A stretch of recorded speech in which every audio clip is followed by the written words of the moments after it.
Now you've transferred all your lines to the back of the paper, and you've marked all the letters, the fabric letters on each section. We're always going to start with A. In this section, here it is here, and these are the little hearts. So we look at our swatch chart and we see that the little heart is this Manchester taupe, and that's this fabric here. And then we look at B, and it's the little rabbit, and the rabbit is the Kona haze, and here's that fabric. So put that there. And then C are the little dots, and the dots here are Manchester caramel.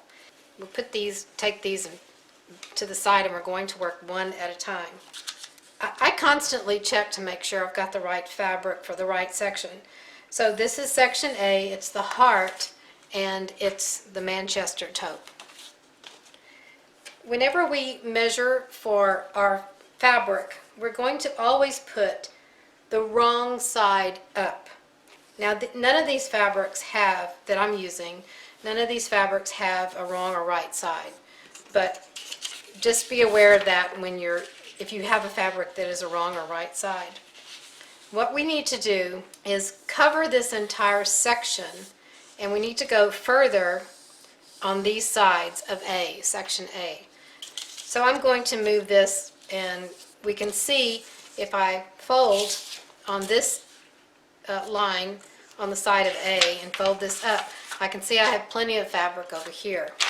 Same thing with over here. If I fold this up, I see I have plenty of fabric. So what I'm going to do is cut roughly this edge right here.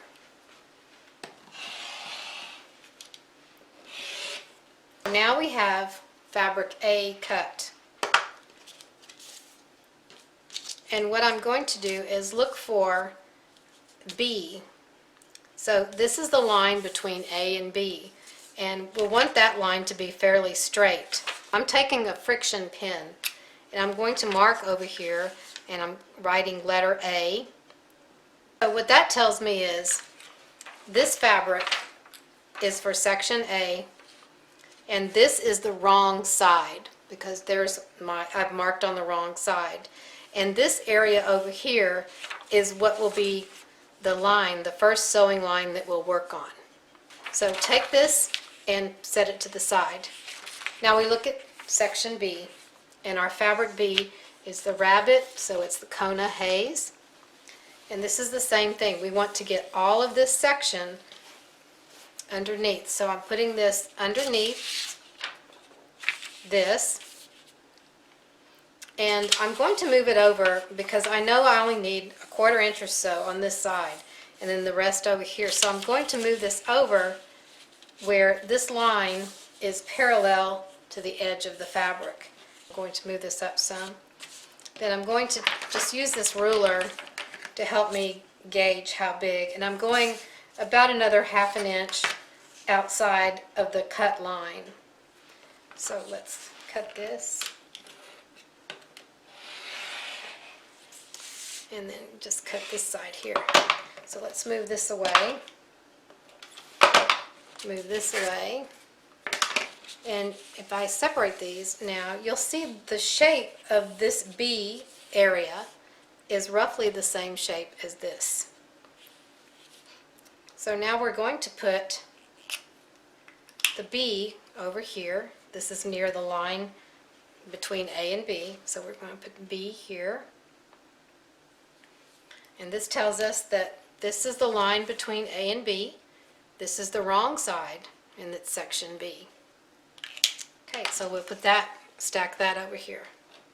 Now finally we have our section C, and that is the polka dots, and it's the Manchester caramel. We're just going to cut off this corner here.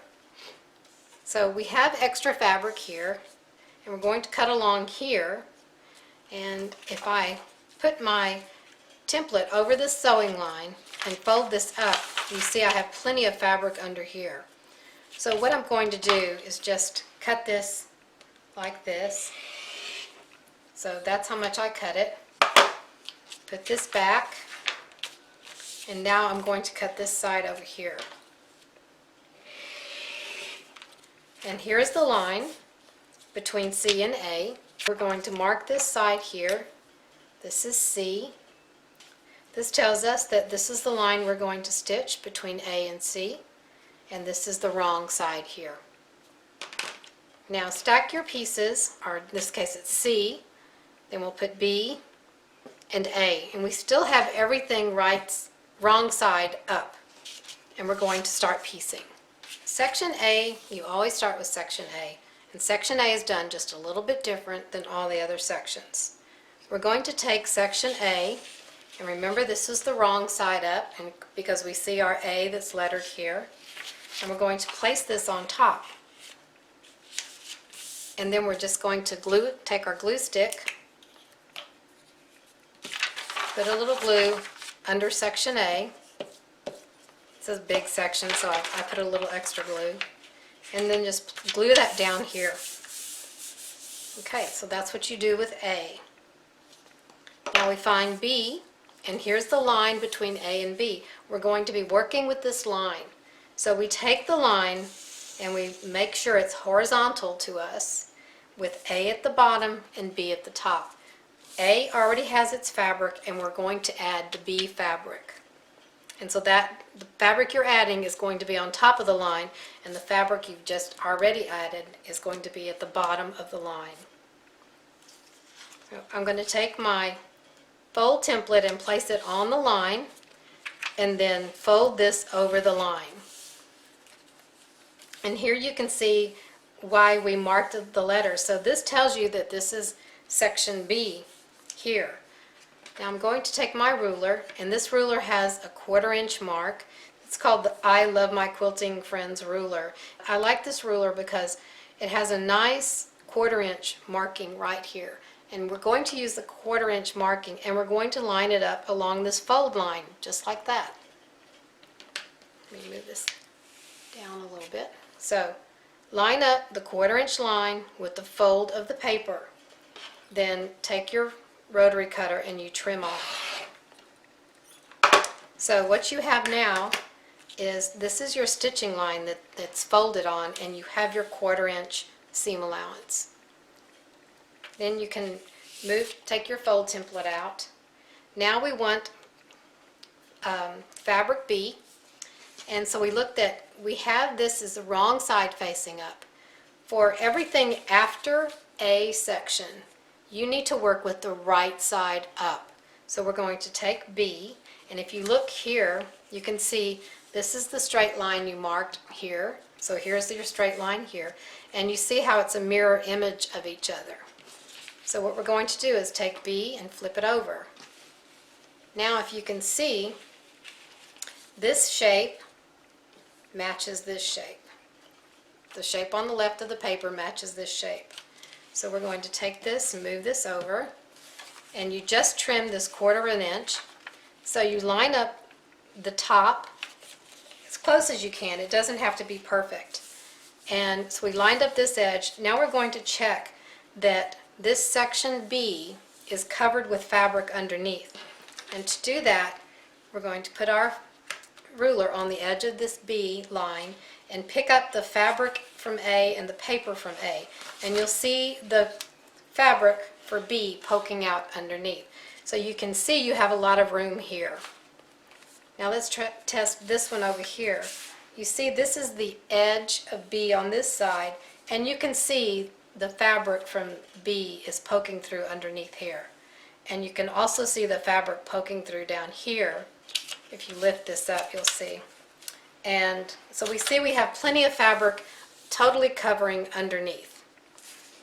And what we're going to do now is take this to the sewing machine. And you're going to take it, hold it with both hands like this, and you're going to set it down on the bed of the machine and hold this underneath here and open this up. And you're going to start stitching a few stitches outside the line and stitch along the line, and then stitch a few stitches outside the line. Your stitch length is going to be 1.8, It's going to be a smaller stitch length that'll help you tear the paper off when it's time to remove the paper. So now I'll go sew this and come back and show you. Now this shows where I just stitched. I stitched a few stitches off the line, stitched along the line, and then a few stitches off the line. And next what I'll do is turn this over, and the seam allowance got a little bit small over here, but I'm not worried about that. And because I used a friction pin when I iron this, this B will disappear. Next thing you'll do is push this up and press this like that. Now I'm going to show you how to check that you have enough fabric underneath your paper. So we can turn it over like this, and I'm using a light box, but you can hold this up to the window or something, and you can see here's the outline of the paper, and then it comes over here just barely to the edge of that. So you can see that all of this section is covered with fabric, and that's what you want. Now it's time to move on to section C. Here is section A that we've sewed before, and here's C. Here's the line between those two sections. You turn it so the line is horizontal to you.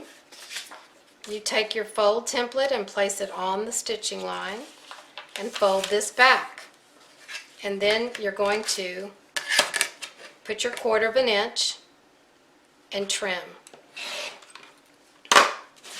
Next you take your C fabric, and here's the C, so I'm going to turn it this way. It doesn't look right, but it will. So these lines are going to line up. This line and this line will line up.